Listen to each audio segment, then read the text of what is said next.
네, 안녕하세요. 저는 지능정보융합학과 이원종 교수고요. 어, 오늘 지능정보 세미나의 이론 딥러닝 이론 연구에 관계돼서 좀 말씀을 드리겠습니다. 저희 연구실에서는 이런저런 연구를 다양한 걸 많이 해왔는데 최근에는 딥러닝이 왜 동작하는지에 주로 포커스해가지고 연구를 하고 있습니다. 그래서 저희가 관심 있는 토픽들이 어떤 게 있는지 좀 설명을 드릴게요. 그래서 더 뉴 알파고라고 적어 놨는데 뭐 벌써 인제 시간이 많이 지나 가지고 다들 그렇게 관심 있어 하는 게 아니지만 알파고 나왔을 때 정말 시끄러웠잖아요. 그래서 그거에 해당되는 충격이 있는 그 정도 충격이 있는 딥러닝 기술들이 계속 나오고 있는데요. 작년 같은 경우에는 이제 GPT-3라고 하는 게 나와 가지고 사람처럼 글을 막 써대는데 정말 사람이 쓴 것처럼 써 가지고 아주 시끄러웠죠.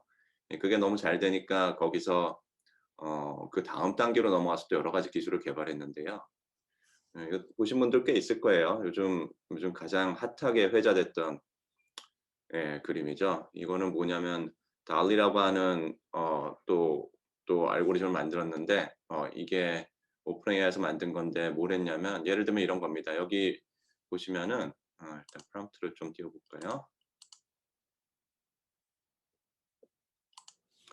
예, 여기 보시면은 An armchair in the shape of an avocado라고 써져 있죠.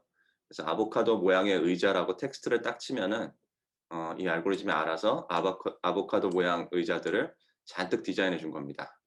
근데 봐 보시면 참 놀라워요. 사람한테 이걸 디자인하라고 그래도 참 어려운 일인데 이렇게 되게 잘했죠. 그리고 이게 통상적으로 늘 하는 태스크가 아니라 그냥 들으면은 뭔가 할 수는 있을 것 같은데 이런 건 사람들이 안 하는 거 아닌가 싶은 좀 이상한 조합이죠. 의자하고 아보카도라는 건 보통 사람들이 잘 조합하는 게 아니잖아요. 예, 그래서 이 연구자들이 주장하는 것도 이게 놀라운 결과인 이유가 기존의 많은 딥러닝 알고리즘들은 잘 알려진 태스크, 반복적으로 하는 태스크에 대해서 주로 발전을 해 왔는데 이것은 꽤 다르다. 예, 인간한테도 상당히 챌린징한 크리에이티비티가 상당히 필요한 일에 대해서 이렇게 놀라운 결과를 보여준다. 그런 얘기를 하고 있습니다. 예, 오픈AI에서 그것만 보여준 게 아니라 인제 같은 알고리즘으로 이런 예제도 인제 많이 같이 보여줬는데요. 이건 뭐냐면 캡션이 어떻게 됐었냐면 이렇게 돼 있습니다. "A baby daikon radish in a tutu walking a dog." 이렇게 돼 있는데요. 이것도 황당한 조합이죠. 일단 베이비 다이콘 레디시라고 딱 말하는 순간에 뭔가 만화를 그려야 될 것 같기도 하고 이런 생각이 들 수 있을 것 같아요. 그다음에 투투라는 게 여기 있는 이 옷, 그 발레할 때 입는 옷에 해당되는 거고 근데 더군다나 개를 산책시키고 있죠. 예, 그걸 그리라고 그랬더니 이런 그림들을 그렸어요. 예, 사람한테 그리라고 그래도 이런 걸 그리기가 참 어려울 텐데요. 이렇게 쓱 그렸습니다. 예, 물론 뭐 인제 잘 안 된 예제들도 많지만은 잘 되는 예제가 있다는 것 자체가 너무 놀라운 거거든요. 예, 그래서 이것도 있었고요. 그다음에 이제 클립이라고 하는 것도 올해 나와 가지고 꽤 시끄러웠던 건데 클립이라는 거는 데이터를 마찬가지로 사람이 이렇게 레이블 붙인 데이터가 아니라 그냥 인터넷에 떠도는 데이터를 적당히 모은 건데 사진이 있고 그리고 사진을 설명하는 텍스트가 있는 경우에 대해서 그 두 개를 활용해 가지고 그건 이미 사람들이 다 이렇게 만들어 놓은 데이터니까 굳이 노동력을 동원해서 새로 또 레이블을 안 붙이고 그냥 있는 데이터를 가지고 또 사람들이 뭘 만들었습니다. 그래서 만들어서 뭘 해 봤더니 알고리즘을 만들어 가지고 그걸로 해 봤더니 여기 있는 그림 말고도 되게 재밌는 일이 많이 벌어지는데요.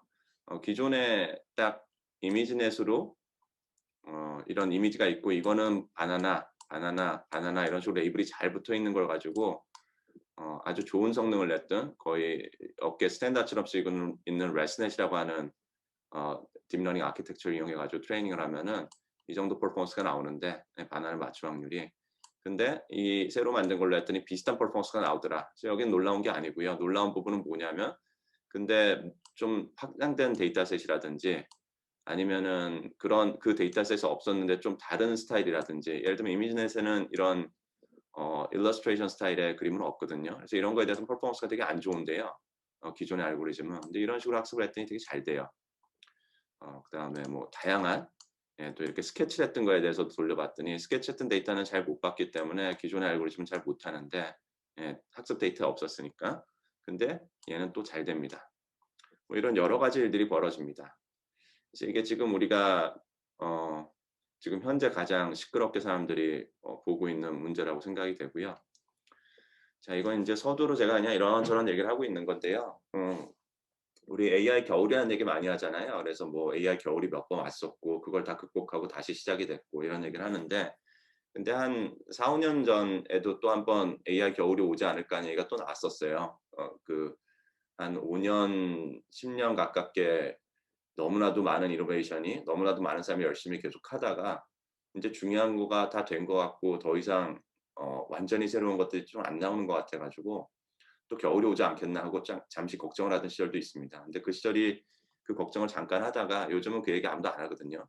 안 하는 이유가, 좀 전에 보신 것 같은 것들이 계속 나오는데, 음 초기하고는 좀 다른 양상으로 이런 이노베이션들을 만들고 있긴 한데, 그리고 어떻게 보면은 초기에 그 어려웠던 건 정말 이거를 이렇게 희한한 거를 디스커버하기 전에는 '이걸 뚫고 못 지나가지.' 이런 느낌이 강했는데, 지금은 어느 정도 이해하는 정도가 많이 좋아져 가지고 아주 정확하게 이해하지 못해도 이렇게, 이렇게 이런 아이디어를 해 보면 좀 잘 될 것이다. 저런 아이디어는 해 봐도 잘 안 될 것이다. 이런 거에 대한 감이 사람들이 많이 좋아졌어요.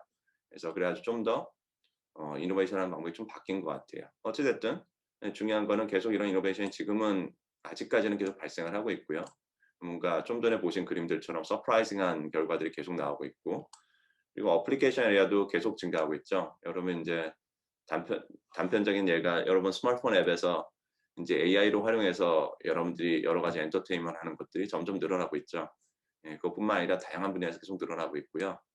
그래서 인제, 그리고 이렇게 되면서 기술이 어느 정도 머추어하다 보니까 특히 인제 이미지라든지 텍스트에 관계된 것들에 대해서는 너무나도 좋은 결과들, 그리고 기존에는 도저히 기존 전통적인 기술로는 절대 하지 못하던 건데 드디어 하게 된 것들이 너무 많다 보니까 거의 모든 인더스트리에서 관심을 가지고 이걸 흡수하고 있습니다. 예, 다만 늘 이렇게 다녀보면요, 흡수하는 속도가 빠를 수는 없어요. 기존의 전통 산업계라는 거는 원래 해오던 일이 있고 돌리던 방식이 있어 가지고 그 안에 이런 신기술이 싹 들어와서 완전히 뭘 갈아엎는다는 건 되게 어려운 일입니다. 그래서 제 생각에는 뭐 슬로우하게 가고 있는데요. 느리지만 계속 갈 거고요. 이게 이거 말고 특별히 더 이렇게 크게 계속 개선시킬 수 있는 것들이 많이 남아 있는 게 아니기 때문에 어쩔 수 없이 다 해야 된다고 봅니다. 그래서 계속 갈 거고요. 그래서 인제 좀 드리고 싶은 말씀은 생각보다 따뜻해요. 겨울이 올지도 모른다고 많이들 걱정을 했지만, 사실 제가 보기에는 상당히 아직까지는 따뜻한 것 같고, 이게 얼마나 오래갈지 좀 두고 봐야겠지만, 이게 이런 부분 같은 경우에는 지금 있는 기술만 가지고도 할 수 있는 게 꽤 많은데, 기존 인더스트리가 자리 잡아 있는 방식과 이런 신기술이 거기에 스며드는 데 걸리는 시간이 있기 때문에 요거 같은 경우는 어쩔 수 없이 상당히 오랜 기간이 걸릴 거라고 보고, 이게 뭐 적어도 10년 20 년이 걸린다고 치면은 이 서프라이즈가 어느 정도 멈추더라도, AI 인더스트리 자체에서 이런 일들이 계속 벌어지는 거는 막을 수 없는 대세일 것 같아요. 이렇게 되고요. 자, 그래서 이런 신기한 일들이 벌어지고 있고 재미있는 일들이 벌어지고 있는데, 그래서 우리가 뭘 이해하고 있는가, 이 딥러닝에 대해서 뭘 이해하고 있는지에 대해서 조금 말씀을 드리겠습니다. 첫 번째로 사람들이 아주 잘 이해하고 있는 건요. 딥러닝이라는 게 인제 뉴럴 네트워크를 쓰죠. 뉴런들이 쭉 달려 있는 네트워크를 쓰는데, 큰 네트워크를 쓸수록 학습이 잘 된다는 거는 사람들이 잘 이해하고 있어요. 실험적으로 많이 밝혀졌고요. 그리고 레이어를 많이 쌓으면 쌓을수록 이렇게 딥하게 만들수록 더 잘 된다. 이것도 사람들이 너무 잘 알고 있습니다. 그렇게 만들면 컴퓨테이션을 더 많이 해야 돼 가지고 예를 들면 모바일에 얹기에는 너무 헤비하다라든지, 아니면은 전기를 너무 소모한다라든지 이런 문제점들이 있긴 하지만, 그냥 순수한 성능적인 면에서 보면은 큰 네트워크가 되게 잘 돼요. 이건 잘 알려진 사실이고요. 그래서 이거 여기 보여 드리는 거는, 제가 수업할 때, 그 딥러닝 수업할 때 교재에 나오는 챕터 1에 나오는 그림을 이렇게 또 다시 넣어 놨는데요. 봐 보시면은 이게 뉴런의 개수고요. 뉴런의 개수가 익스포넨셜 이렇게 증가하고 있죠. 그래서 이런 동물들에 따라서 예를 들면 개미 같으면은 얼마쯤 되나요? 개미 같으면은 한 10만 단위 정도의 뉴런이 머릿속에 있다라고 추정을 하고 있고, 비 같으면은 벌이죠. 벌 같으면 한 100 만쯤 되고, 문어가 상당히 고등 동물인 걸로 알려져 있죠. 얼마 전에 넷플릭스에 문어에 관계된 다큐멘터리 나왔는데 저희 집 애들하고 봤는데 너무 재밌게 봤는데요. 문어가 사람을 알아보고 자꾸 찾아가니까 친구처럼 여겨가지고 와서 안기기도 하고 그런 걸 봤는데 문어 그거 보고 나니까 사실 문어를 잘 못 먹겠더라고요. 이런 고등동물을 어떻게 먹을 수가 있나 그런 생각이 좀 들긴 하는데 어쨌든 예, 그 딴 얘기고요. 예, 옥토퍼스 같은 경우 봐 보시면은 100만, 1000만, 1억을 넘어서는 뉴런이 있다고 알려져 있습니다. 인간은 어느 정도냐면 이게 얼마였죠? 100만, 1000만, 1억, 10억, 100억, 1000억. 1000억 정도 뉴런이 머릿속에 있다고 알려져 있고요. 그다음에 여기 있는 이 점들이 있는 이것들이 전부 다 인간이 만들었던 뉴럴 네트워크들이거든요. 그래서 이게 교과서가 나온 게 한 2015년 근처다 보니까 2014년쯤에 아마 이걸 만들었을 것 같은데 이 슬라이드를. 그래서 이때만 해도 100만 정도 되는 네트워크가 나온 걸 가지고 신기하던 시절이고 지금은 지금 쓰고 있는 네트워크 중에 되게 복잡한 거는 얼마까지 쓰고 있냐면 아까 제 앞쪽에 보여드렸던 그 그림 그리는 애 있죠. 달이라고 하는 그 아보카도 의자 그림 그린 애가 한 12 빌리언 정도 뉴런을 사용하고 있다고 합니다. 그래서 12 빌리언 죄송합니다. 이게 뉴런 개수는 아니고요. 이건 사실 파라미터 개수인데요. 그래서 파라미터 개수가 뉴런보다는 더 많거든요. 아키텍처를 만들고 나면. 그래서 이거하고 직접 비교 못 하는데 어쨌든 예 12 빌리언에서 뭐 한 10배, 100배 정도 떨어진 정도 숫자의 뉴런이 될 것 같은데요. 12 빌리언이 이쯤이거든요. 예, 이게 뉴런 숫자였더라면 그래서 아마 뉴런 숫자로 치면 아마 거의 뭐 이 근처에서 여기 어디 10의 8승에서 10의 10승 사이쯤 되는 네트워크가 아닐까 싶습니다. 자, 그래서 그런 네트워크 우리가 만들어서 지금 쓰고 있고요. 어쨌든 우리는 예, 이렇게 네트워크를 자꾸 키우고 그 차 한 대를 차 한 대가 폐차될 때까지 쓰는 양의 개솔리는 기름을 쓴 정도의 기름만큼이나 기름에 대응하는 전기량을 써서 학습한 네트워크일 수도 있겠지만 예, 실제로 그렇게 전기가 많이 듭니다. 이런 복잡한 걸 학습하려고 그러면. 그럼에도 불구하고 어쨌든 이런 복잡한 일을 할 수 있는 애를 그리고 여기 표로 치면은 이런 고등동물하고 대응할 수 있는 정도의 예, 네트워크가 만들어지고 있습니다. 또 우리가 또 잘 알고 있는 건 어떤 거냐면은 심플 오토메이션이라고 써 놨는데요. 이게 인제 우리 이 딥러닝 쪽이 완전히 살아나게 만들어 주신 그 힌튼 교수님, 벤지오 루크니 세 분이 인제 가장 크레딧을 많이 받는 교수님들이죠. 그래서 인제 상도 받고 그랬는데 그분들이 네이처에다가 딥러닝 정리해 가지고 썼던 논문에 나왔던 그림을 가져왔는데 뭐 이 그림 아니어도 딥러닝 뉴럴 네트워크 그림은 너무 많으니까요. 근데 그냥 이걸 가져왔습니다. 그래서 그냥 이렇게 그려 놓고 보면은 여기 하나 웨이트가 파라미터가 하나 있어야 되고 파라미터가 있어야 되고 파라미터가 있어야 되고 뭐 이런 식이거든요. 파라미터가 이 그림을 봐 보면 선의 개수만큼 생각해 보면 그렇게 많지 않은데 예, 이거는 그냥 도식화해 가지고 간단하게 설명할 때 이런 식으로 하는 거고 실제 네트워크는 이런 식으로 생겼거든요. 이건 레스넷이라는 논문에 나왔던 그림을 가져온 건데 이게 뭐 하나하나가 레이어인데 뭐 상당히 복잡합니다. 이게 뭐 100 바이 100 매트릭스를 통과하고 거기 100 바이 100 매트릭스의 전부 하나하나가 다 웨이트 값이어 가지고 파라미터여 가지고 값을 정해야 되고 뭐 그런 식으로 하다 보면 이런 네트워크의 그 값을 웨이트 값을 정해야 되는 애가 100만 개 이상 넘어가는 거는 일도 아니거든요. 늘 그래요. 근데 그렇게 웨이트가 많은데 그 파라미터 값을 정해야 되는 파라미터가 많은데 그 파라미터 값을 어떻게 정하느냐. 이걸 당연히 학습 데이터, 트레이닝 데이터를 보고 정하는 거죠. 트레이닝 데이터를 보면서 학습하라고 정하는 건데 그게 그걸 하는 방법 자체가 뭔가 상당히 복잡해야 되고 여러 가지 이론이 들어가야 되고 그렇게 생각을 많이 했는데요.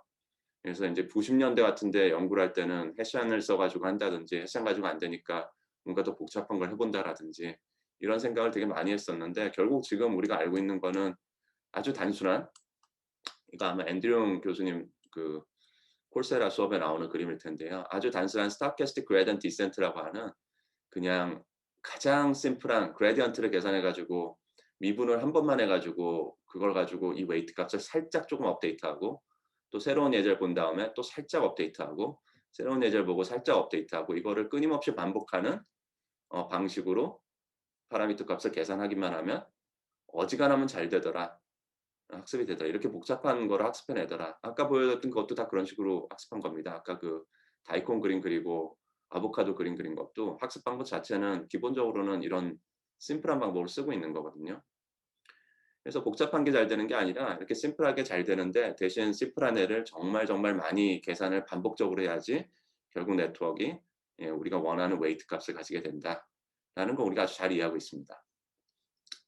자, 또 우리가 또 잘 이해하고 있는 게 또 어떤 게 있냐면은 representation이라고 부르는데 이런 네트워크가 있으면은 여기 인풋에는 예를 들면 이런 그림이 들어왔는데 우리가 결국 하고 싶은 거는 이 경우에 자동차인지 사람인지 동물인지 이 중에서 클래시피케이션 하고 싶었다고 치면은 얘가 인풋 들어온 이미지에서부터 시작을 해서 뭔가 계산을 자꾸 하거든요. 계산해서 뭔가를 계산해내고 계산해서 새로운 벡터를 만들고 예, 그림은 지금 레이어가 히든이 2개밖에 없지만 실제로는 히든 레이어가 정말 많죠.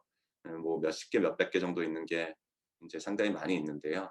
예, 그런 경우에 그 히든 레이어에 있는 애들이 결국 다 어떤 숫자 값으로 벡터를 가지게 되고 걔들이 뭔가 의미를 갖고 있다는 거는 우리가 잘 알아요. 걔가 어떤 의미를 갖고 있고 이런 태스크를 푸는 데 있어서 자동차냐 사람이냐 이런 걸 푸는 데 있어서 너무 중요한 컨셉들이 정보들이 그 안에 들어있다는 거는 너무 잘 알아요. 안 그러면 이게 될 수가 없으니까.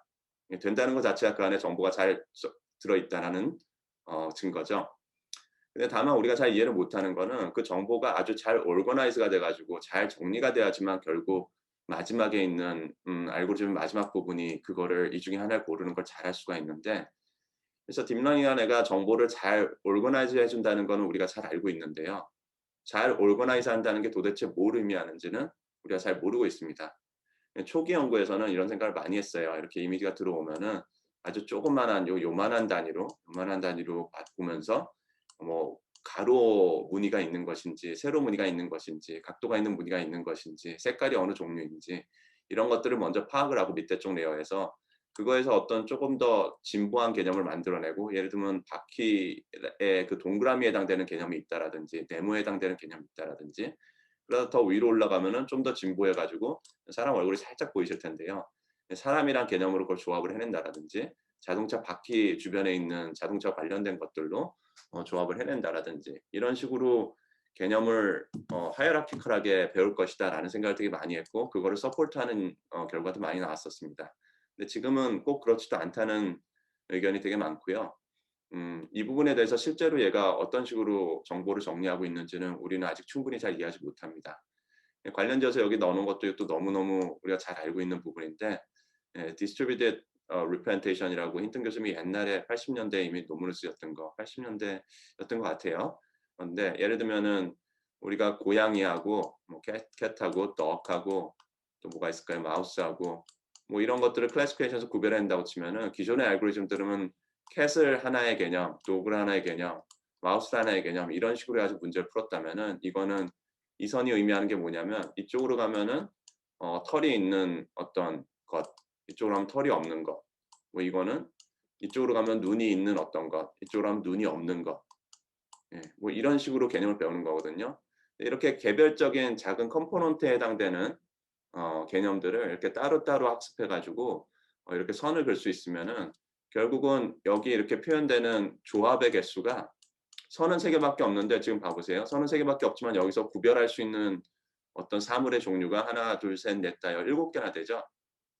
예, 그래서 기존의 알고리즘과는 다르게 이거를 디멘션을 되게 넓히고 이 선을 되게 많이 긋다 보면은 훨씬 세분화돼 아주 많은 걸 구별할 수 있어요. 인간이 뭔가를 구별할 때도 그렇게 한다고 믿고 있는데요. 예, 왜냐하면 우리가 세상에 있는 모든 동물을 다 외울 수는 없으니까.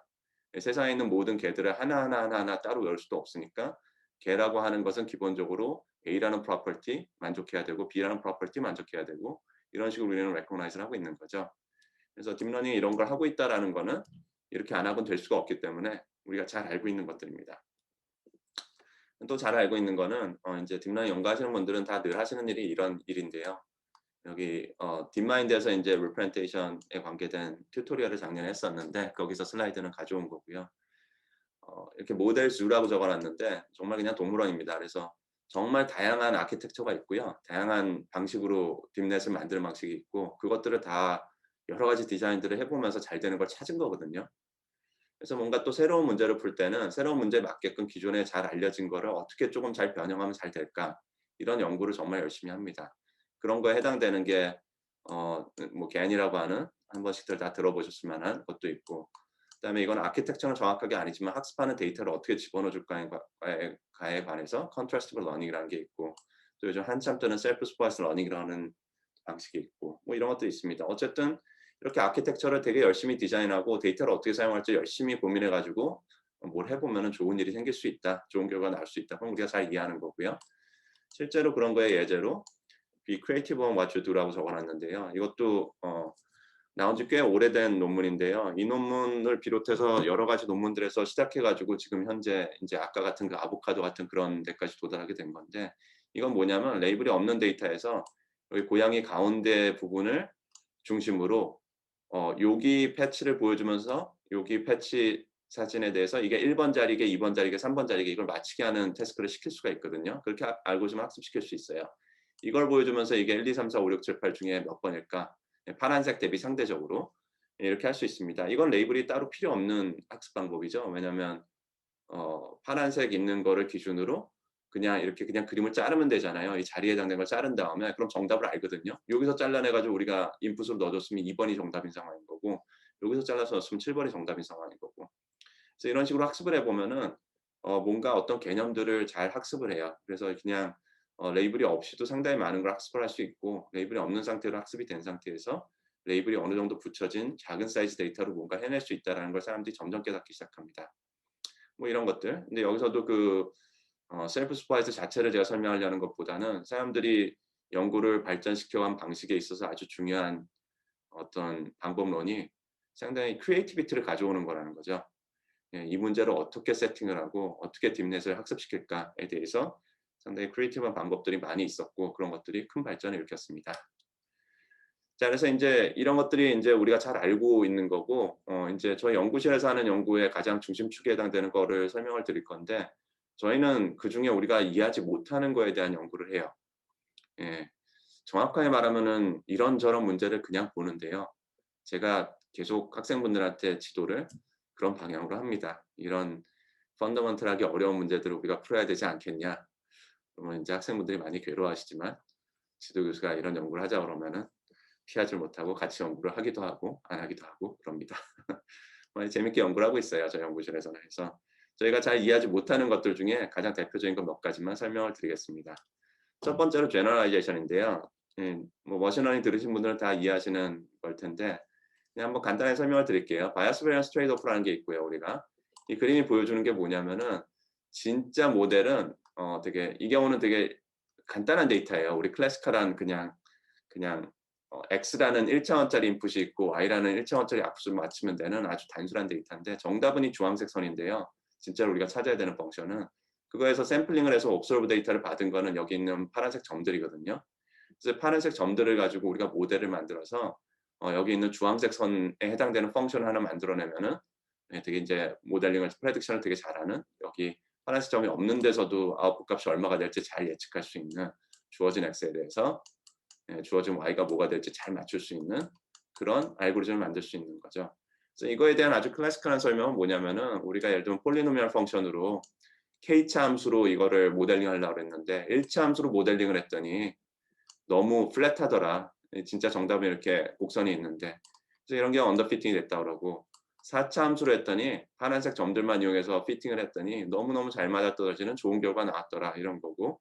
근데 15차 함수로 모델링을 했더니 15차 함수는 너무 자유도가 높아 가지고 이 파란색 점들에 대해서 트레이닝할 때 에러가 적게 나게 하려고 이런 데서 막 오버피팅을 하고 있죠. 막 올라갔다 막 내려왔다를 열심히 해 가지고 파란 점들을 가능하면 전부 다 관통하려고 노력을 했죠. 예, 그런 노력을 하다 보니까 여기 있는 특히 점이 별로 없는데, 이거를 점들에 대해서 가까이 점들에 대해서 에러가 안 나게, 예, 4차 함수였으면 어차피 에러가 안 날 수가 없으니까 적당히 에러가 나더라도 포기하고 이렇게 됐을 텐데, 이거는 에러가 안 나게 하다 보니까 이런 희한한 쉐입이 나와 버려서 오버피팅이 돼 버렸어요.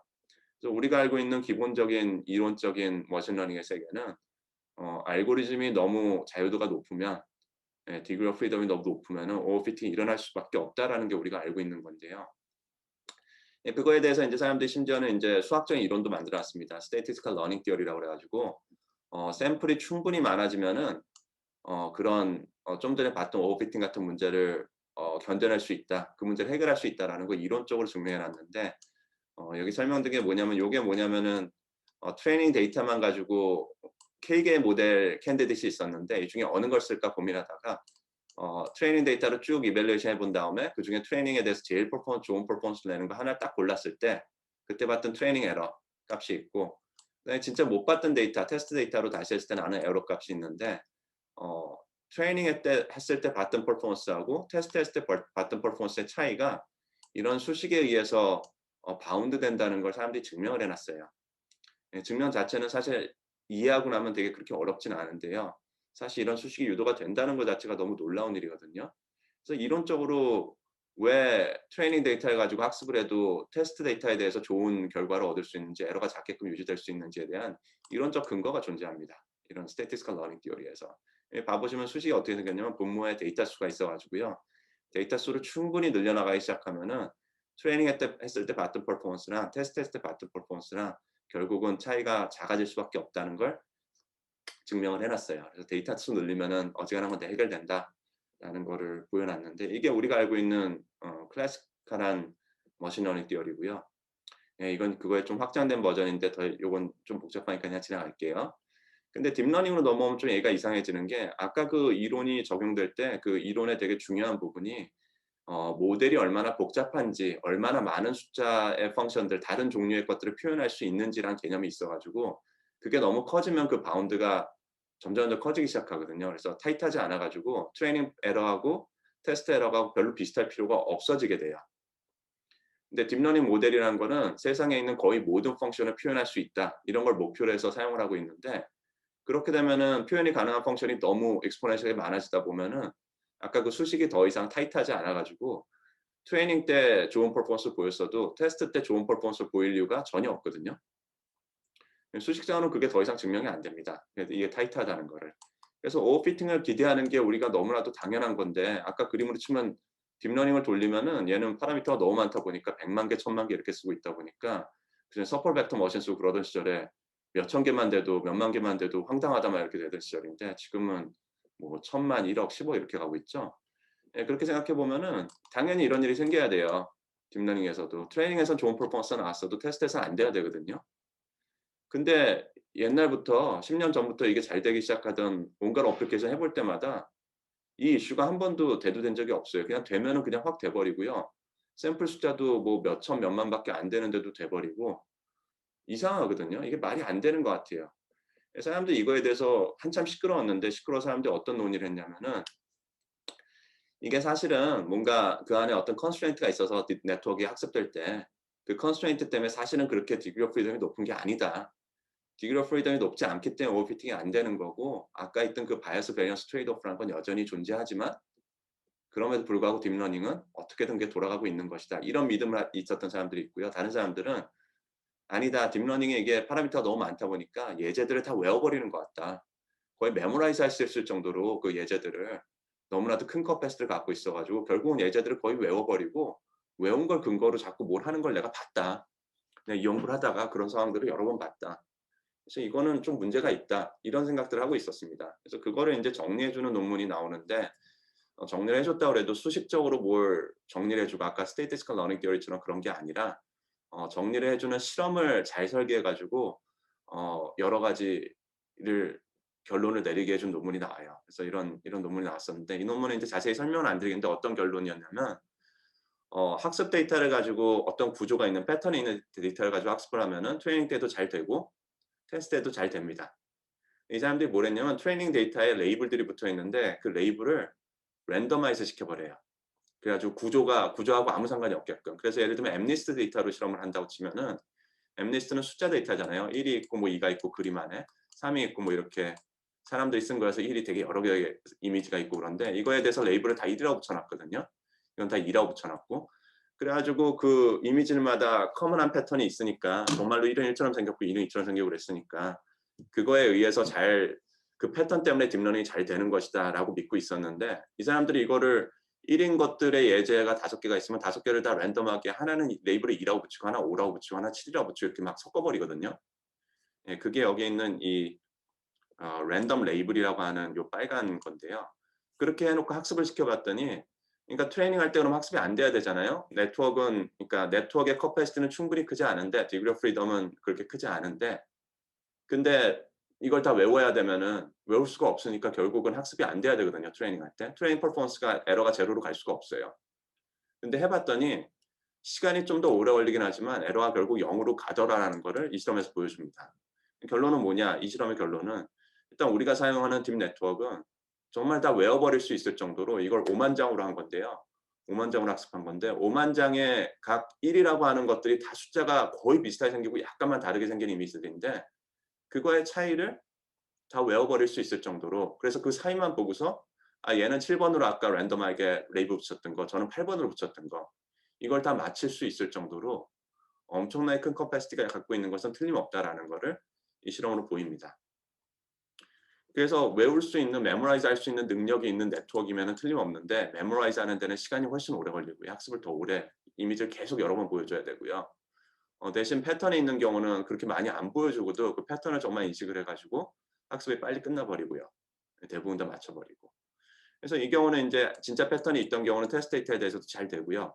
이 경우는 랜더마이즈한 거니까 당연히 테스트 데이터에 대해서는 퍼포먼스가 엉망이 되겠죠. 엉망이 됩니다. 왜냐면 테스트 데이터는 본 적이 없어서 외운 적이 없기 때문에 걔가 랜더마이즈된 레이블이 뭔지 모르기 때문에 다 틀려 버려요. 그래서 이 논문이 이 상황을 정리해 주는데 결국 어 딥 네트워크가 그냥 구조상으로 그냥 파라미터의 개수라든지 생겨먹은 거상으로는 커패시티가 엄청나게 크다는 거는 증명이 됐고요. 심지어는 스타캐슬 그레디언트 디센트로 다 이거를 학습을 했기 때문에 학습 방법을 그 방법을 써도 외울 수 있다는 것도 다 증거가 나온 겁니다. 예. 근데도 진짜 패턴이 있는 문제 정말 어떤 구조가 있는 문제에 대해서 너무 잘 되는 거에 대해서는 끝내 설명을 못 하죠. 네. 그게 왜 잘 되느냐, 구조가 있는 문제에서 잘 되느냐가 인제 제너럴라이제이션이고 이렇게 오버 피팅 될 수밖에 없는 오버 파라미터라이즈 된 네트워크가 왜 이런 걸 해낼 수 있는 오버 피팅이 안 되느냐를 설명을 해야 되는데 그걸 설명을 끝내 못 합니다. 그래서 그 이후에 그전부터도 연구가 있었지만 수식으로 이걸 설명해 보려는 연구가 참 많았고요. 예 저희 연구실에서도 이런 연구를 인제 많이 따라가면서 많이 봐 봤었는데 사람들이 이 아까 보여 드렸던 기본적인 스태티스티컬 러닝 티어리에서 나왔던 이 수식 또는 이것과 관련돼서 나왔던 여러 가지 이론들을 잘 활용해 가지고 어떻게 하면 딥 네트워크에다가 요 수식을 잘 고쳐 가지고 뭔가 이게 여기 요쪽에 타이트한 어퍼 바운드를 찾아 가지고 트레이닝 에러랑 테스트 에러랑 큰 차이가 날 수 없다는 거를 보여줄 수 있을까? 수식으로 증명할 수 있을까? 이 연구를 되게 열심히 했는데요. 논문도 많이 나왔습니다. 근데 제 생각에는 저희 연구실에서는 대부분 지금까지 나와 있는 건 그렇게 타이트하지 않기 때문에 큰 의미가 있다고 보기 어렵고 그리고 앞으로도 그런 식으로는 과연 이게 왜 되는지 기존의 트레디셔널에서 연구하던 이론 연구하던 방식으로 과연 딥러닝을 해석해낼 수 있을까에 대해서 상당히 큰 의구심을 가지고 있습니다. 이건 인제 또 이것도 나온 지 한 1-2년 된 논문인데요. 이거는 이런 거를 해 보려고 그러는 종류의 논문이 너무 많이 나와서 여기 수식을 뭘 집어넣을까를 사람들이 이것저것 진짜 많이 해 봤거든요. 그래서 그런 거에 대한 아이디어들이 많이 충분히 쌓이니까 그거를 구글 사람들이 쭉 정리를 했어요. 정리를 해 가지고 그런 아이디어들이 있는 수식들을 쭉 적어 놓고 진짜 문제를 만들어 놓고 어떤 경우에 정말 트레이닝하고 테스트하고 차이가 적게 나거나 많이 나는 거를 잘 프레딕트하는 어떤 수식 부분이 되는가에 대해서 연구를 해 가지고 결과를 보여줍니다. 이것도 완전 empirical한 결과인데요. 저는 되게 재밌게 읽은 논문인데 그래서 Fantastic Generation Measures라고 해놔 가지고 여기 수식들 여태까지 나온 것 중에 그중에 가장 판타스틱한 애는 누굴까라는 실험을 열심히 해서 보여주는데 보여주고 나서 이런저런 결론을 내리긴 하는데요.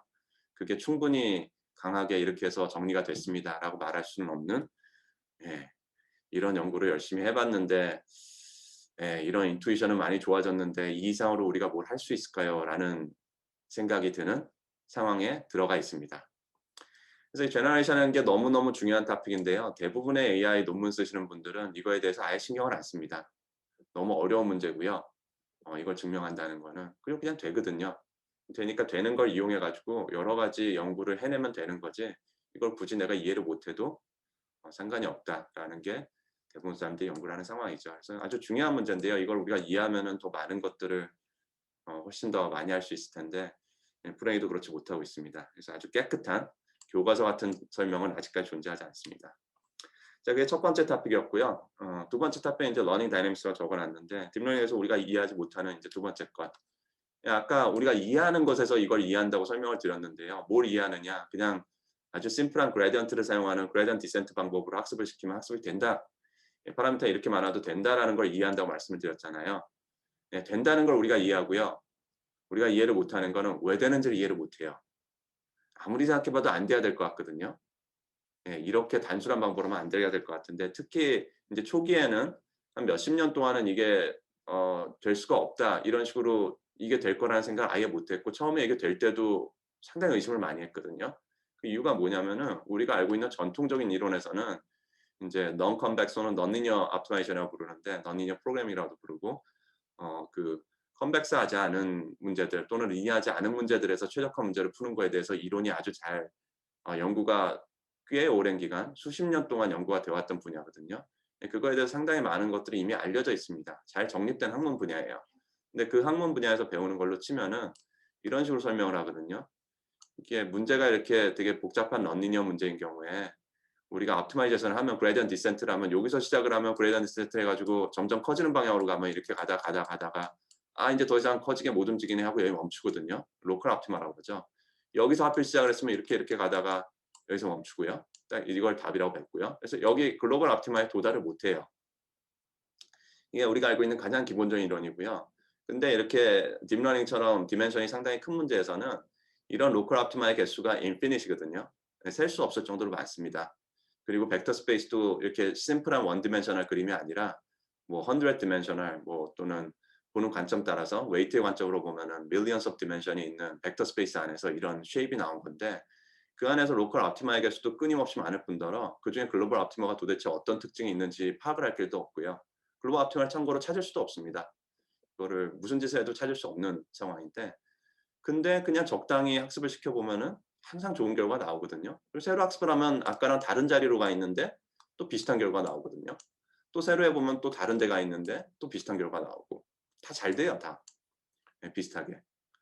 이런 것들이 기존의 이론으로는 도저히 설명이 안 되는 거고요. 더군다나 이렇게 좀 전에 말씀드린 대로 millions of dimension이 있는 문제에서 우리가 이걸 이해한다는 거는 음 우리의 이해도는 상당히 낮습니다. 이런 상황인데 어쨌든 되기 때문에 너무 놀라운데 이거에 대해서도 사람들이 열심히 연구를 했습니다. 근데 비교적 어 이것도 연구를 열심히 했는데요. 이것도 마찬가지. 대부분의 딥러닝 연구자들은 이거에 관심이 없어요. 이게 되는 거니까 그냥 쓰면 되는 거지.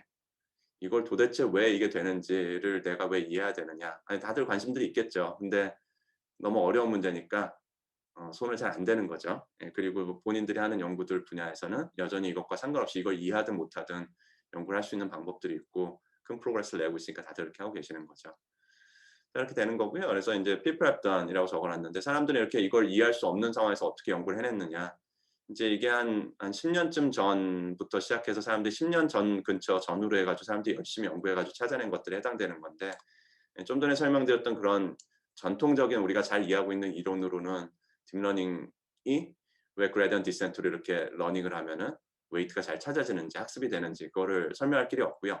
그냥 페일했고요. 근데 되게 심플한 것들은 우리가 인제 이해를 했는데 이것도 거의 empirical하게 실험적으로 결국 이해를 하고 모든 사람들이 동의를 하고 인제 거의 반쯤 잊어버린 거에 해당되는 결과들입니다. 예를 들면 러닝 레이스를 되게 작게 해서 러닝 레이스 작다는 거는 아까 이 그림으로 치면 여기서 움직일 때 쪼금씩 움직이는 거예요 한 번에.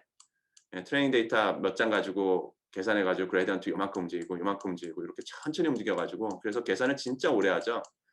예 그래서 컴퓨테이션도 정말 많이 해야 되고 그런 식으로 해야지만 좋은 데 찾아가서 좋은 결과가 나오더라. 러닝 레이스를 작게 해라. 쪼금씩 움직여라라는 게 하나라는 거고 이니셜라이전 할 때 이니셜라이즈 때는 웨이트 값을 처음에 파라미터 값을 랜덤하게 숫자를 넣을 건데 그 숫자를 좀 작은 값을 넣고 이런 디스트리뷰션을 뽑아라. 그래야 보통 잘 되더라. 이런 걸 알고 그다음에 기본적으로 스토캐스틱 그레디언트 디센트를 해도 거기에 인제 이런저런 테크닉들이 들어가는데 그 테크닉들을 요것도 해 보고 저것도 해 보고 저런 아이디어도 해 보고 그래 가지고 요런 애들이 있는데 기본적인 거에서 변형된 것들이 이런 애들이 보통 잘 되더라.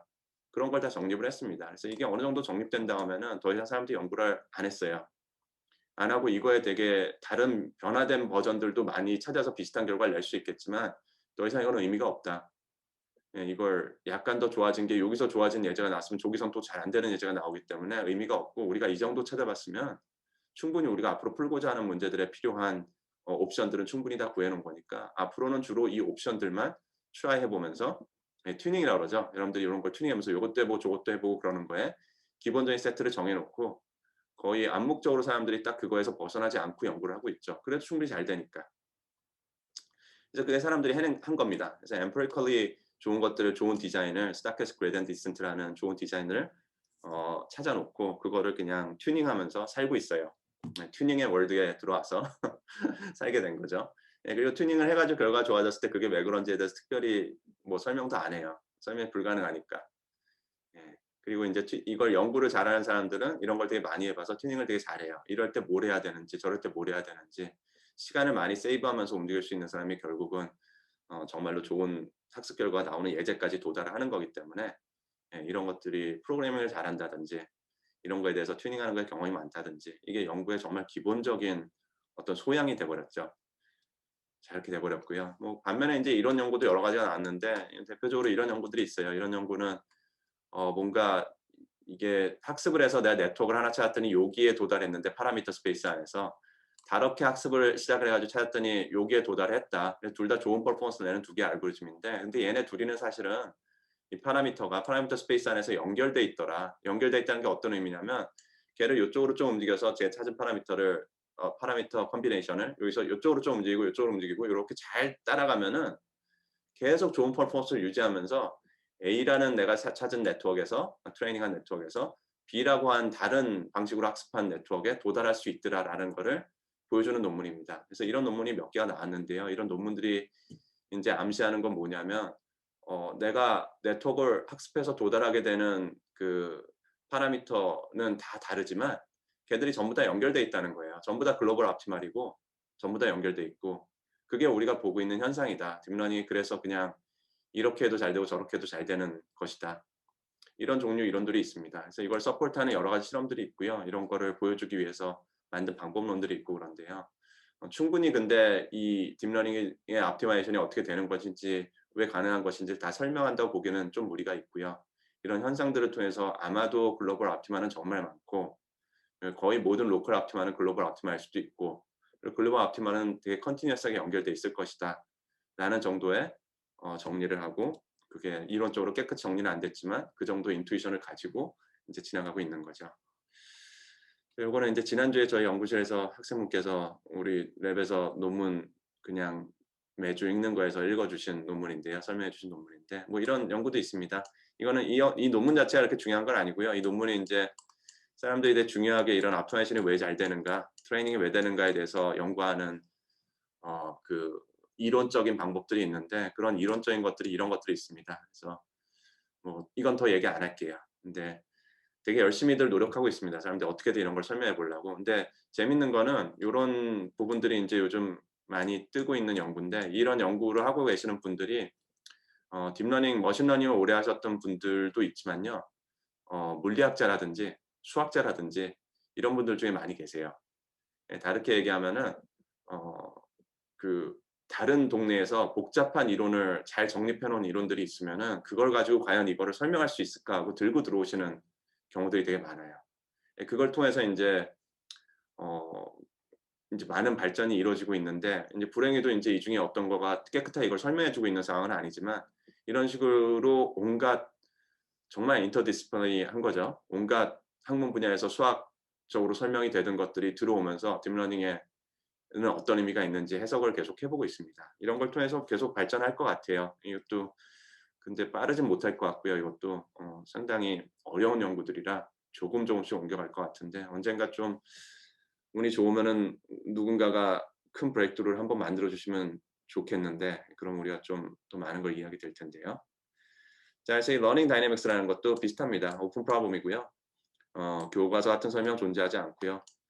많은 재밌는 연구들이 진행되고 있지만 정말 어려운 연구 분야입니다. 두 번째고요. 세 번째로 마지막 거 하나만 더 설명드리고 제가 오늘 그 세미나를 마칠게요. 그래서 한 15분 정도 안에 이걸 설명을 드리면 되겠네요. 인제 representation을 적어 놨는데 혹시 그 최신 인공지능 기술이라고 하는 수업을 이번 학기에 들으시는 분은 이미 제가 다 설명드린 거라서 그 수업에서 그냥 지나가셔도 될 것 같은데요. 자 representation이라는 건 뭐냐면은 기본적으로 representation이라는 거는 이런 이 경우에는 각도입니다. 각도라는 정보가 있는데 각도라는 정보를 숫자로 어떻게 표현할까라는 문제인데요. 이거를 각도라는 걸 숫자로 0하고 2파이로 표시를 하게 되면 어떤 일이 생기냐면 여기 있는 요 각도는 0도를 약간 넘어서 1도에 해당되고요. 여기 있는 요 각도는 2파이에 거의 가깝기 때문에 거의 2파이에 가까운 숫자거든요. 근데 얘네 둘이는 사실 거의 똑같은 각도잖아요. 그죠? 거의 같은 각도임에도 불구하고 하나는 1도가 아니라 죄송합니다. 이게 라디안으로 하면 0에 해당되겠죠. 하나는 0으로 표현됐고 하나는 2파이로 표현이 됐거든요. 둘이는 표현이 된 스페이스 안에서는 일단 수학적으로 표시돼 놓은 그 표현을 한 숫자는 너무나도 큰 차이가 있어요. 근데 이건 우리가 원하지 않는 거거든요. 우리는 개념적으로 우리가 원하는 거는 얘나 얘나 각도라는 개념의 입장에서는 거의 비슷한 각도를 가리키고 있다는 거를 원하기 때문에 그럼 그걸 어떻게 수식으로 표현해야 되는가라는 이슈가 있습니다. 예, 수식으로 그걸 어떻게 표현할 것인지 정하는 게 representation이라고 하는 거고요. 가장 기본적인 개념의 representation이고 이 경우에 사실 답은 그냥 코사인 사인 세타를 이용해 가지고요. 요렇게 좌표로 표현하면 돼요. 좌표로 표현하면 이거는 여기는 1,0으로 표현이 되고요. 여기는 1,0이 쪼금 안 되는 1보다 좀 x는 작고 y 좌표는 뭐 -0.01 뭐 이렇게 되는 좌표로 표현이 될 거고 얘는 x는 또 똑같이 약간 작고 y 값은 뭐 +0.01로 표현되는 그런 값이겠죠. 그래서 좌표상에서 두 점은 이 두 개는 정말 가깝습니다. 왜냐면 이 빨간 선을 따라가면서 좌표값을 쓰게 되는 게 이 코사인 사인으로 표현하는 방법이거든요. 그래서 표현을 이런 식으로 하면은 같은 개념이어도 아까처럼 0하고 2파이는 사실 같은 개념인데 다르게 보이는 이런 문제가 발생을 하고 표현을 이런 식으로 하면은 그런 문제가 없어지고 이런 일이 있습니다. 그래서 데이터를 어떤 식으로 매핑을 하는지 이 매핑 룰을 어떻게 정할지는 통상적으로는 아주 중요한 거예요. 이걸 잘 정해 놓으면 알고리즘이 잘 돌아가고요. 이걸 잘못 정해 놓으면 알고리즘이 예를 들면 리그레션 같은 걸 하는데 0하고 2파는 완전 다른 인풋이라고 생각해 가지고 다른 것이라고 생각해 가지고 두 개를 활용하는 방식이 너무 다르다 보니까 엉망이 돼 버릴 수도 있고요. 얘는 대신 이렇게 2 차원으로 표현하면은 그런 인제 가까운 데 있는 이 근처의 문제는 해결했지만 대신 2 차원으로 있을 뿐만 아니라 얘는 그냥 리니어한 어떤 잘 펴진 선형으로 돼 있는 거에서 사용하기 쉬운 전통적인 머신러닝 알고리즘, 심플한 머신러닝 알고리즘을 사용하기 쉬운 개념이었는데 얘는 뭔가 곡선에 해당되는 개념이어 가지고 이거를 쓸 수 있는 알고리즘도 있고 못 쓰는 애도 있고 막 그렇거든요. 그래서 오히려 이렇게 바꿔 놓으면 더 안 되는 경우들도 있어요. 개념적으로 더 엘레강트함에도 불구하고. 자 이런 것들이 되게 복잡하게 얽혀 있습니다. 자 이게 그래서 representation을 하는 거고요. representation 어떻게 하느냐 그리고 그거에 맞춰서 알고리즘을 뭘 쓰는지에 따라서 퍼포먼스는 이런저런 영향을 받게 됩니다. 제가 또 비슷한 얘기인데 비슷한 얘기니까 일단 지나갈게요. 이거는 그냥 간단하게만 이렇게 아주 빨리만 말씀드리면은 이건 도로인데요. 도로에서 A라는 도로가 있고 B라는 도로가 있고 뭐 이런 상황인데 그래서 이렇게 도로가 A, B, C, D 이렇게 세그먼트가 여러 개 있을 때 이거를 그냥 각각의 도로의 평균 속도라는 거를 이렇게 벡터로 그냥 쌓을 수도 있고 아니면 도로 구조랑 똑같이 생긴 2 차원 맵을 만들어서 그 해당되는 자리에 숫자를 적을 수도 있고 아니면 그래프를 만들 수도 있고 뭐 이런 얘기입니다. 마찬가지로 이런 걸 어떻게 하는지에 따라서 알고리즘 그리고 알고리즘을 뭘 쓰는지에 따라서 퍼포먼스가 되게 우리가 원하는 태스크에 대해서 퍼포먼스가 큰 차이가 날 수 있다. 이런 얘기입니다. 자 딥러닝으로 넘어오면요. 딥러닝에서는 인풋에 뭔가를 넣어 주는데요. 걔가 계속 이렇게 뭔가 벡터로 표현 방식이 바뀌면서 올라가다 결국 아웃풋을 뽑는 거거든요. 그래서 여기 있는 것들이 다 representation입니다. 이거는 히든 레이어 첫 번째 레이어, 첫 번째 히든 레이어의 representation이고요. 이건 두 번째 히든 레이어의 representation이고요. 이런 경우는 인간이 디자인을 하거든요. 이런 도로라든지 앵글이라든지 이런 거를 뭔가 문제를 데이터 문제를 풀 때는 사람들이 이거를 뭘 할지 사람이 직접 정합니다. 사람이 상당히 좋은 인투이션을 가지고 온갖 생각을 해 보고 온갖 경험을 바탕으로 잘 정해서 알고리즘이 잘 돌아갈 수 있게 해 줘요. 근데 딥러닝은 알고리즘이 알아서 하거든요 그거를. 알고리즘이 알아서 여기 있는 이 부분에 있는 웨이트 값들이 잘 학습이 되면서 뭔가 여기 representation을 잘 정리를 해 줘야 돼요. 얘도 그 비슷한 일을 해 가지고 웨이트 값이 잘 정해지면서 representation을 또 밑에서 올라오는 representation을 또 한 번 바꿔 가지고 새로운 방식으로 표현을 해 줘야 되고요. 그래서 우리가 알고 있는 거는 이런 식으로 돌아가고 있으면은 틀림없다라는 건 잘 알고 있고요. 이런 게 잘 되기 때문에 representation을 잘 만들기 때문에 딥러닝이 잘 되는 것이다라는 것도 잘 알고 있습니다. 그래서 그게 아니라면 잘 될 리가 없기 때문에 알고리즘이. 그건 잘 알고 있는데 우리가 이해를 못 하고 있는 거는 도대체 그러니까 이 경우는 우리가 인제 이해를 하거든요. "데이터를 이런 식으로 정리를 했어요." 라고 그러면 "아 그렇구나." "데이터 이렇게 식으로 정리를 했어요." 그러면 "아 그렇구나." "매핑을 이렇게 0하고 2파이로 했어요." "아 그렇구나. 그게 룰이구나." 예 "코사인 사인으로 했어요." "아 그게 룰이구나." 이건 설명을 하면 우리가 다 이해할 수 있거든요. 근데 얘는 도대체 딥러닝은 도대체 어떤 룰을 가지고 무슨 기준을 가지고 데이터를 어떤 식으로 오거나이즈 하고 있는지 우리가 이해를 못 합니다. 잘 오거나이즈 했기 때문에 잘 된다는 건 이해를 하지만은 그걸 representation run이라고 부르고 예 퍼포먼스가 좋으면은 그게 잘 됐다고 얘기를 하지만 도대체 얘가 어떤 방식으로 그걸 하고 있는지는 이해를 전혀 못하고 있어요. 이것도 정말 어려운 문제 중 하나입니다. 그래서 네 이것도 인제 예제인데 아까 보셨던 이 아보카도 같은 경우도 인제 되게 큰 엄청나게 큰 네트워크를 만들어 놓고 빌리언이나 되는 그 파라미터가 있는 10 빌리언, 12 빌리언이 있는 네트워크를 만들어 놓고 이걸 해낸 건데 근데 그 안에 인제 레이어들마다 있는 어떤 계산된 값들이 도대체 뭘 의미하는지를 우리는 알 길이 없어요. 뭔가 대단한 일을 해냈다는 것만 알지 도대체 그걸 어떻게 해석해야 될지 무슨 의미가 있는지는 알기 어렵습니다. 예, 물론 이제 그걸 이해하려고 하는 연구들이 되게 많이 있고요. 최근에도 아주 재밌는 논문이 나오긴 했는데 조금 더 그런 것들은 이제 empirical하게 실험적으로 요기 뉴런은 뭐 어떤 개념을 갖고 있는 것 같다. 요기 뉴런은 어떤 개념을 갖고 있는 것 같다. 이런 연구를 하고 있고요. 반면에 전반적으로 어떤 수식상으로 또는 개념적으로 이렇게 컨셉은 이렇게 되는 것이다 하고 깨끗하게 정리한 것은 없습니다. 자, 이거는 이제 ICML 그 아까 말씀드렸던 딥마인드에서 했던 튜토리얼에 나왔던 건데 거기서 이제 representation을 걸 어떤 식으로 설명하냐면 이런 식으로 설명해요. 이게 불이 있어가지고 불이 쬐져서 진짜 사물이라는 건 여기 있는 이 꽃병인데 true object가 있고 여기에 불빛이 날라와서 이렇게 투영돼서 이 그림자가 만들어졌는데 인간은 여기 앉아서 진짜 물건은 못 보고 그림자만 보고 있는 거죠. 그래서 인간은 이 observe 데이터에 해당되는 그림자만 보면서 true object가 뭐였을까에 대해서 나름대로 머릿속으로 생각을 정리하는 것인데 그 생각을 정리하는 것 자체가 이제 아이고 죄송합니다. representation에 해당되는 거고요. 사람 머릿속에 도대체 representation이 어떤 식으로 정리되어 있는가 이것도 좀 알기 어려워요 사실은. 예, 인간 뇌도 되게 어려운 딥러닝처럼 어려운 상황이기 때문에 이렇게 되는 것이고 근데 그 representation을 도대체 어떤 정보를 갖고 있을까 예를 들면 그 어떤 곡선이라는 쉐입에 대한 정보를 머릿속에 넣었을까 또는 베이스라는 object이라고 넣었을까 아니면 한 15cm 정도 높이가 되네라는 이 높이에 대한 정보를 넣었을까 움직이는 것이냐 안 움직이는데 뭐 이런 정보를 넣었을까 도대체 어떤 어트리뷰트를 머릿속에 정리하고 있는지 생각을 해볼 필요가 있는데 사람마다 다르겠죠. 사실 이 중에 나중에 물어보면 뭔가 기억하고 있는 게 이 중에 뭘 기억하고 있는지가 사람마다 다 다를 텐데 그럼 과연 머릿속에는 정리가 될 때는 이 중에 일부만 정리가 된 것인지 이걸 따로따로 다 쪼개 가지고 머릿속에 정보를 저장한 것인지 이걸 뭔가 다 뭉뚱그려 가지고 뭔가 희한한 걸 넣어 놨는데 사람들이 질문을 하면은 그때서야 그걸 잘 풀어 가지고 "예 곡선이었네요. 아 네 베이스입니다." 이런 대답을 하는 것인지 되게 알기 어렵습니다. 그래서 이런 베이스라는 생각을 할 수는 있는데요. 도대체 머릿속에 어떤 representation을 갖고 있는지 이해하기 어렵고 딥러닝도 마찬가지예요. 딥러닝에 있는 그 레이어들에 있는 어떤 벡터들이 도대체 어떤 개념을 어떤 식으로 정리해서 갖고 있는지 알기가 어렵습니다.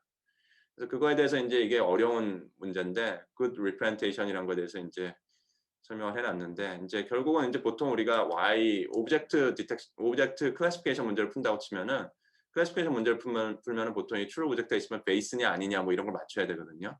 이거에 대해서 인풋은 이런 이미지가 들어올 거고 이 observe 데이터니까 그거를 인풋 데이터를 이렇게 계산해서 이렇게 올라가는 건데 그럼 도대체 H1하고 H2를 우리가 계산해서 숫자로 실수로 이렇게 쭉 나열할 수는 있는데 얘가 도대체 뭐냐는 거죠. 이게 도대체 무엇이며 우리가 학습이 잘 됐다고 말할 때 좋은 representation이라고 말할 때 도대체 얘가 어떤 property를 가져야 되는가라는 거죠. 그거에 대해서 우리가 할 수 있는 말이 있는가.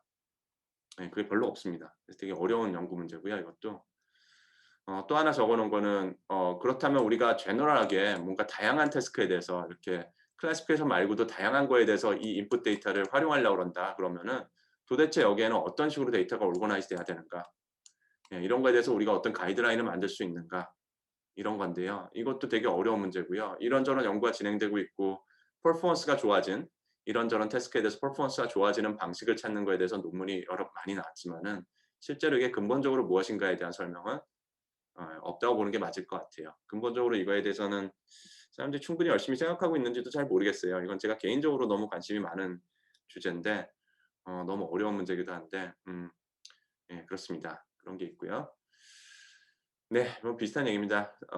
인제 예 이거는 예 지나갈까요? 이거 그림 안 보여주고 요걸로 그냥 설명을 할게요. 좀 전 슬라이드에 설명을 드리려고 했던 건 뭐냐면은 딥러닝이 그 딥 네트워크가 웨이트가 너무나도 많고 디그리 오브 프리덤이 너무나도 넘쳐나다 보니까 같은 좋은 어떤 주어진 태스크에 대해서 좋은 퍼포먼스를 내는 방식에 있어서 중간에 있던 그 H1이나 H2 같은 representation을요. 잘 매니플레이트 하면은 이 그림에 보시면은 이 그림들이 너무너무 다 다르게 생겼는데 이 그림에 보시는 것처럼 상당히 다른 특징을 가지는 representation들을 만들 수 있습니다. 딥넷이 이렇게 상당히 다른 representation을 가졌음에도 불구하고 실제로는 다 좋은 퍼포먼스를 내는 것임을 보여줄 수 있어요. 그게 인제 딥 네트워크 자체가 워낙 플렉서빌리티가 많다 보니까 이게 가능해지는 건데요. 근데 이런 와중에 도대체 좋은 representation은 무엇인가를 물어보는 게 그거 자체가 잘못된 걸지도 모르겠어요. 왜냐하면 좋은 representation, 좋은 태스크 퍼포먼스를 낼 수 있는 representation이 너무나도 많다 보니까 예 그중에 어떤 특징을 특정한다는 것 자체가 좀 무의미할 수도 있을 것 같습니다. 좀 어려운 연구고요. 예 이거는 이제 아까 말씀드렸던 이 연구 분야에서 또 예, 저희 연구실에서도 열심히 계속 공부했던 건데 예, 오픈 AI에서도 또 이런 연구를 하시는 분이 계시는데요. 각 뉴런들 중에 뭔가 재밌는 개념을 배우고 있는 애들이 있을 것이다. 라는 가설을 가지고 계속 연구를 하고 계시는 팀이 있어요. 그래서 그 팀에서 찾은 뉴런이 예를 들면 여기 있는 이 뉴런은 인풋 이미지들 중에서는 이런 이미지들에 대해서 되게 그 뉴런의 값이 되게 커지는 반응을 하는 뉴런이고 그 뉴런에 대해서 그 뉴런에 반응하는 값이 커지게 하는 인풋을 인위적으로 앞터나이스 최적화 기법으로 찾아봤더니 이런 희한한 그림이 그려지더라. 라는 이런 연구를 한 거죠. 이게 벌써 나온 지가 되게 오래된 연구인데 이게 초기 연구로 지금 제가 보여드리고 있는 거고 아주 최근에는 또 이거의 업그레이드된 버전들이 계속 나오고 있는데 정말 신기한 결과들이 많이 나오고 있습니다. 그래서 이 경우에는 어떤 수학적인 프린시플을 설명하는 건 아니고요. 좀 더 실험적으로 이런 것들이 잡히고 있다. 너무나도 신기하다라는 결과들을 이거에 대해서 우리가 생각해 봐야 된다라는 결과를 계속 내주고 있습니다.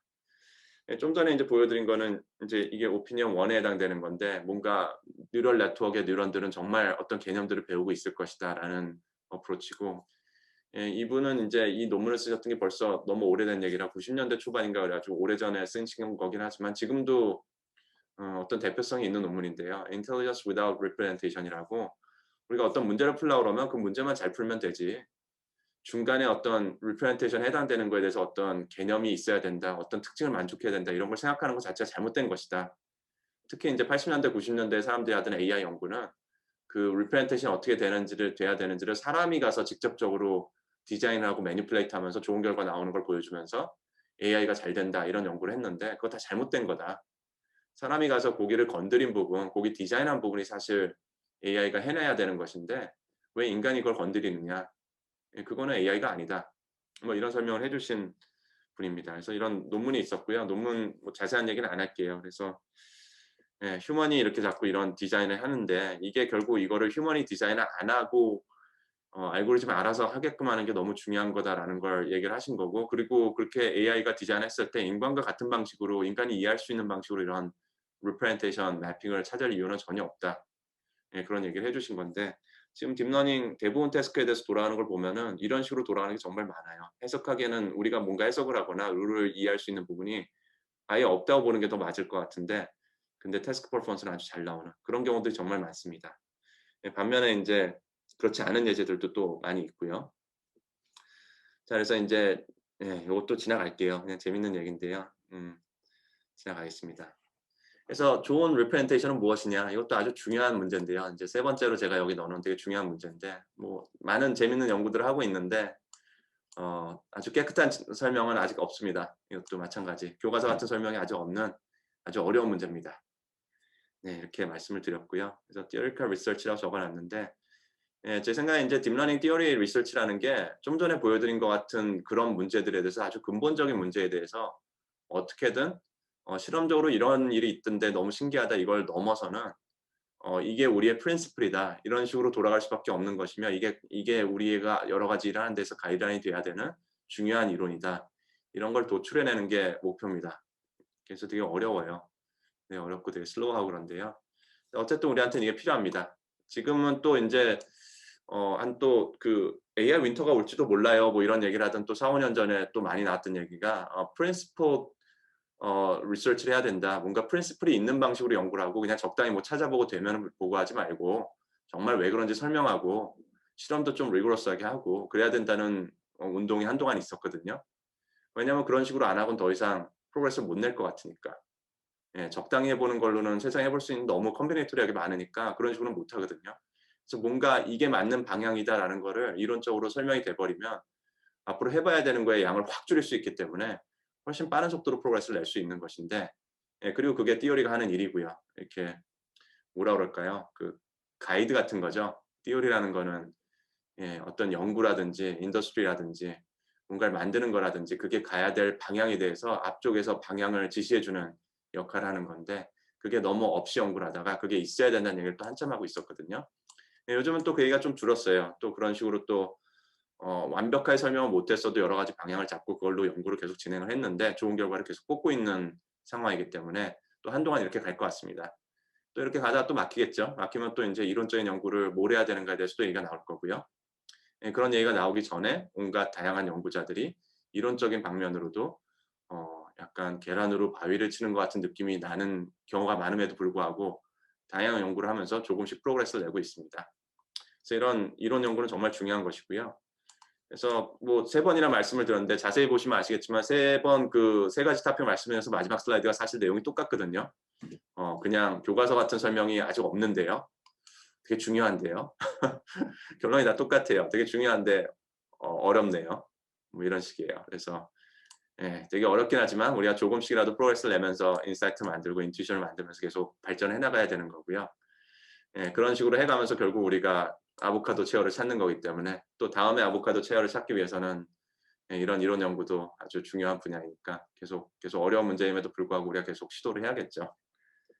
자, 여기까지입니다. 저희 발표는 여기까지고요. 제가 오늘 수업에 꼭 그 실시간으로 들어가서 질문도 받고 그러고 싶었는데요. 오늘 제가 금요일에 수업이 2개가 있어요. 그래 가지고 수업이 겹쳐 가지고 도저히 들어갈 수가 없어 가지고 이렇게 비디오로 수업을 진행하게 됐습니다. 그래서 뭐 나중에 뭐 지능정보학과 학생분들은 지나가다 만나거나 다른 수업에서 만나거나 그러시면 여러 가지 질문하셔도 되고요. 꼭 궁금한 게 있으시면 이메일 하셔도 되고요. 네, 그렇습니다. 세미나 수업 재밌게 들으시고 대학원 생활도 재밌게 하시고 좋은 연구 많이 하시기 바랍니다. 네, 여기서 마치겠습니다.